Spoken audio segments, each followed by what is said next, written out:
Over the centuries, mankind has often pondered the origins of Easter. They've gone to the holiest of places to search within themselves for an answer. They've looked through thick volumes and read books recommended by none other than Amazon. And often they come to an explanation that satisfies their intellectual sensibilities. Aliens. You know, on second thought, maybe it's time to turn to the professionals.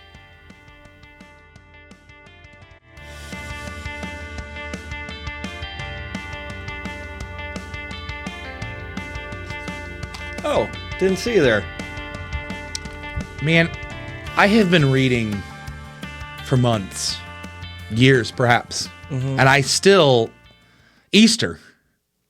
What a mystery. Yeah. Have you tried turning that?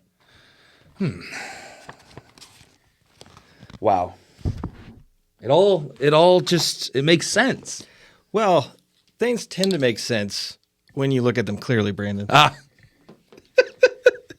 Thankfully, you've got two very intelligent gentlemen here to help you do just that on this fine Easter. That might have been the corniest intro of any podcast I've ever seen.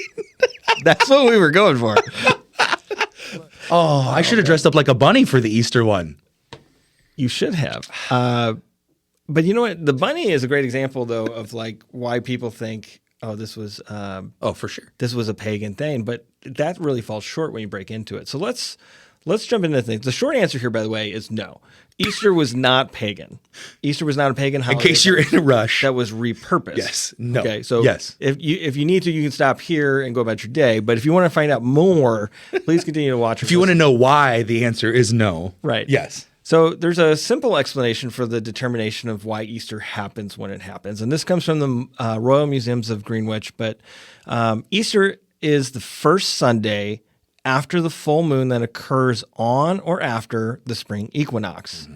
If the full moon falls on a Sunday, then Easter is the next Sunday. Mm-hmm. So this was the favored way to determine Easter as put forth by the Council of Nicaea, which is a podcast we have coming up down the road here. And it was fully adopted in the 8th century. Right. So back in 300. So at this stage, so back 325-ish is when Nicaea is, something around there. So at this stage, Christians are celebrating Easter already. Right. It's because it's a pretty monumental aspect of but it's not called Easter at that time. Right.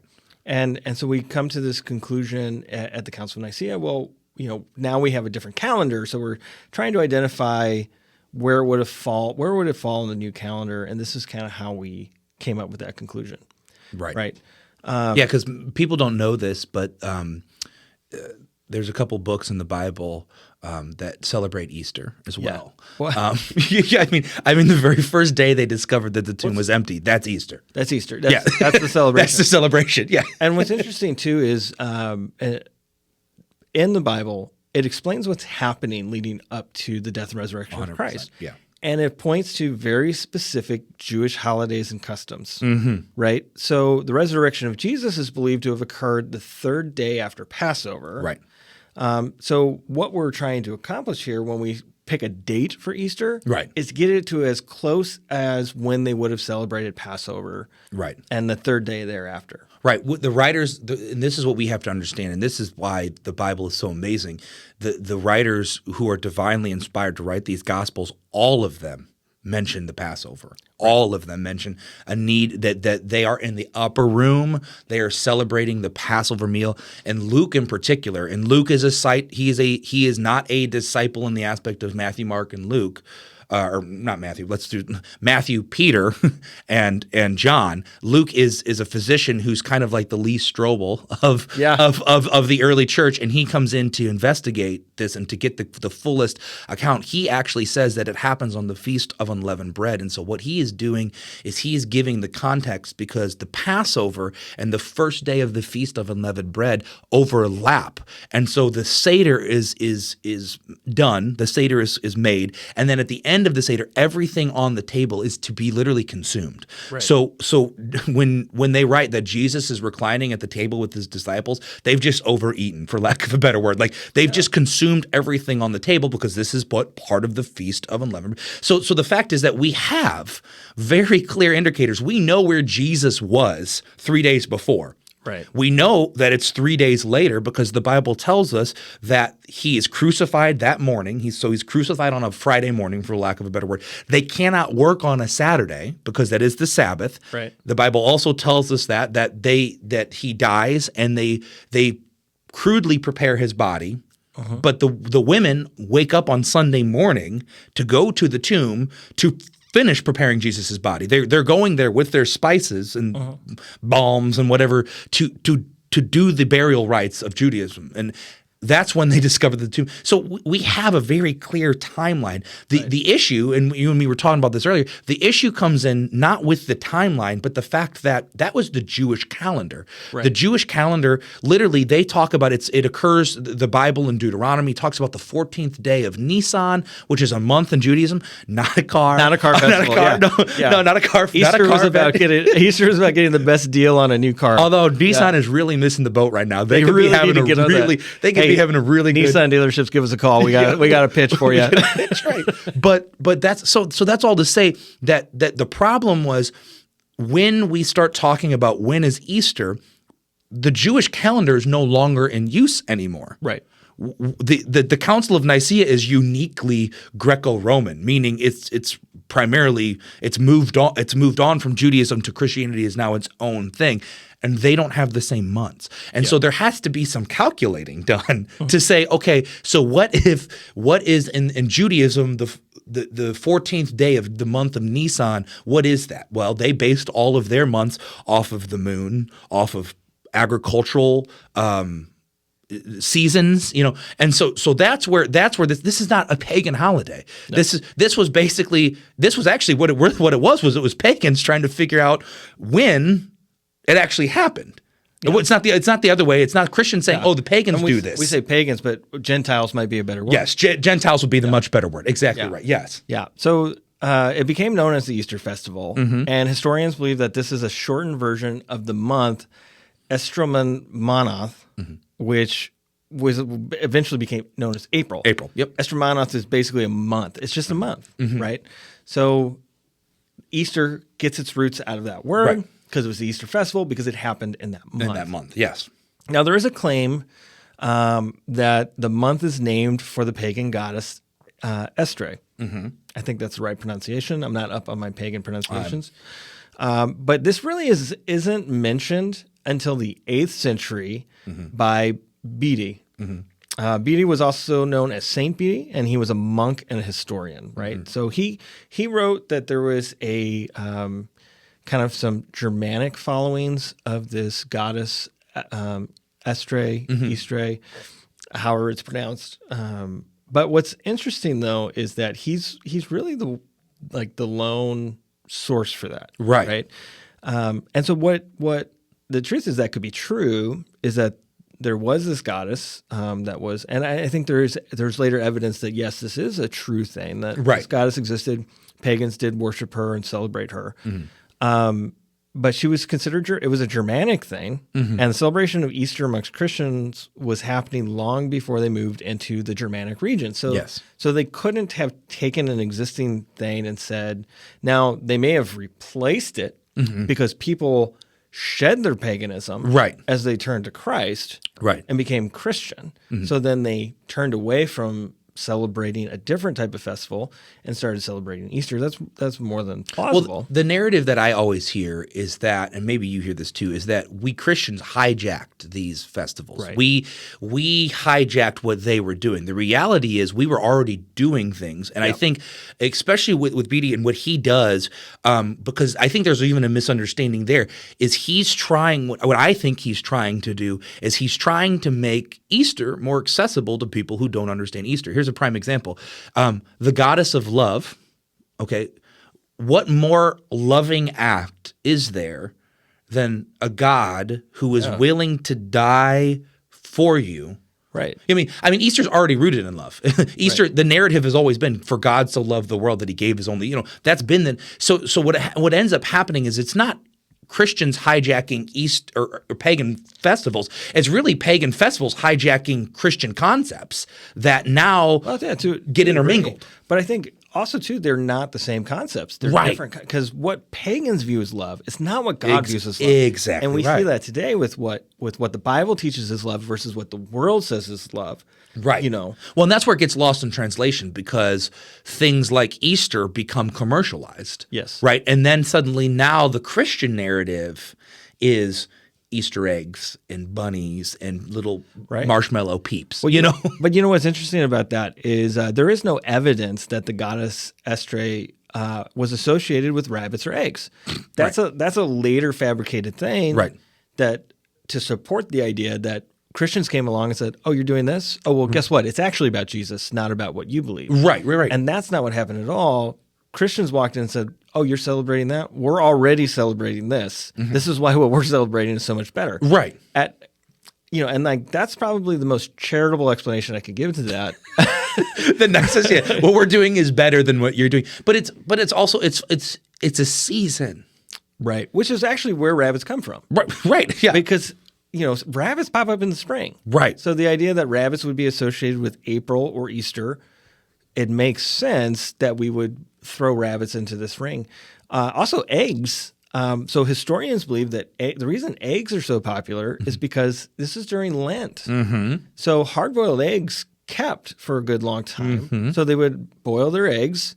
And so now you've got hard-boiled eggs. And we know during the season of Lent, especially, we learned this in church not too long ago, that during the season of Lent, especially in the early church, it was marked by seasons of fasting. Fasting, which comes about from the Council of Nicaea even. These are the days we're going to fast in these seasons. And so the idea is that you only maybe ate one meal a day. So eggs and rabbits, these are all things that again, and those aren't even Christian.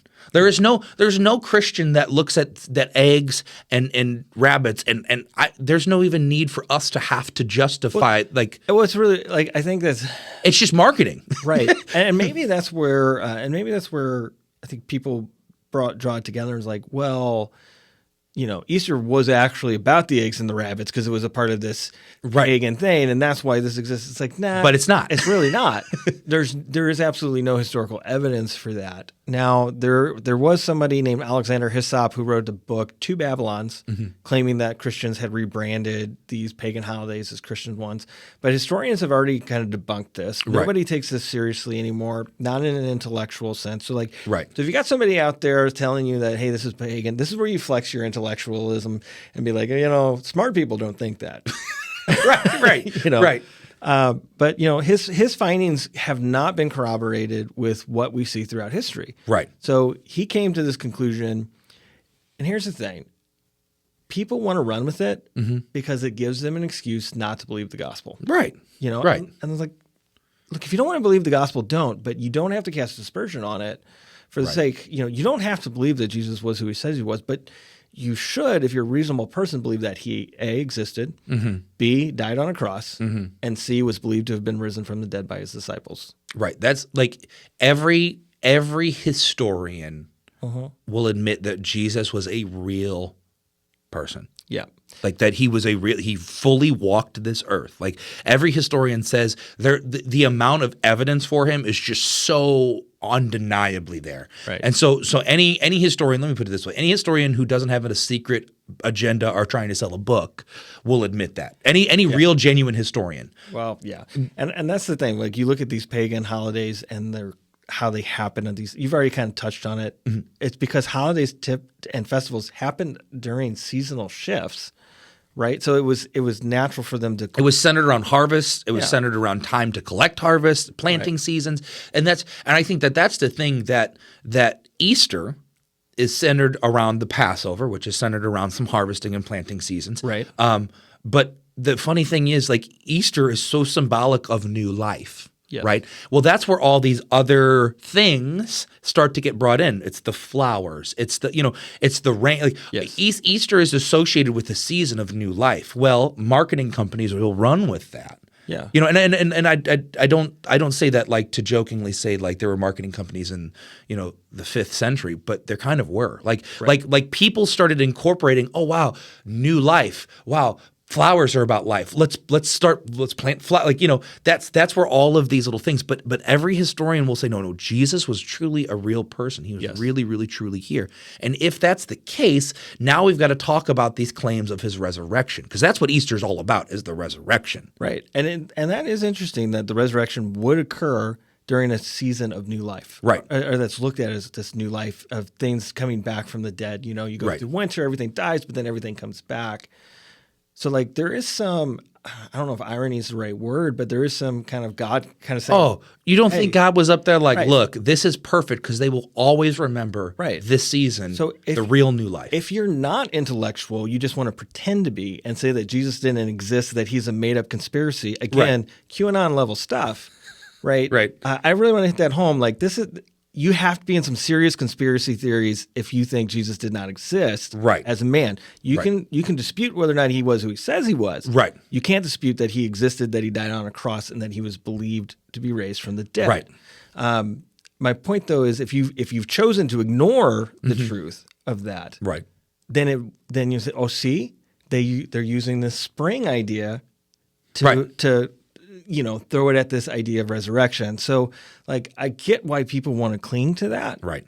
But deep down, people want to cling to that because they want to reject Christ. Right. He says, I am the light. I am the way, the truth, and the life. No one gets to the Father but through me. Right. But people don't want the light. People love the darkness. Right. Right. You know, and so like that's in John 3. That's right. Right? God, yeah, it's John, yeah. Yeah. So like when you continue reading through that, it's people reject Christ not because he wasn't who he said he was, but because they don't want him to be who he says he was. Because that means they have to change. Well, and here's what you got to understand too. If you know anything about history and tradition, especially Jewish tradition, and Passover, as we've done, we've left a chair for Elijah. Yes, right. For Elisha.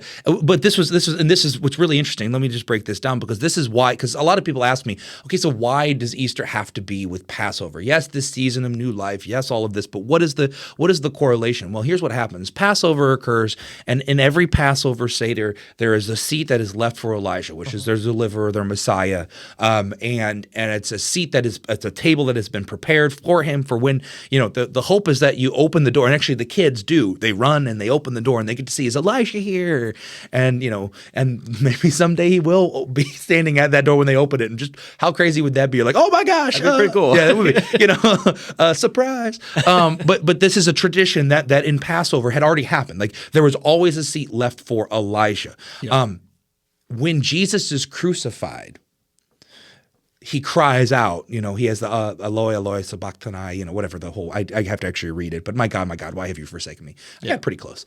And in that moment, what's really interesting is all of the people, if you read the text, actually say he's calling out to Elijah.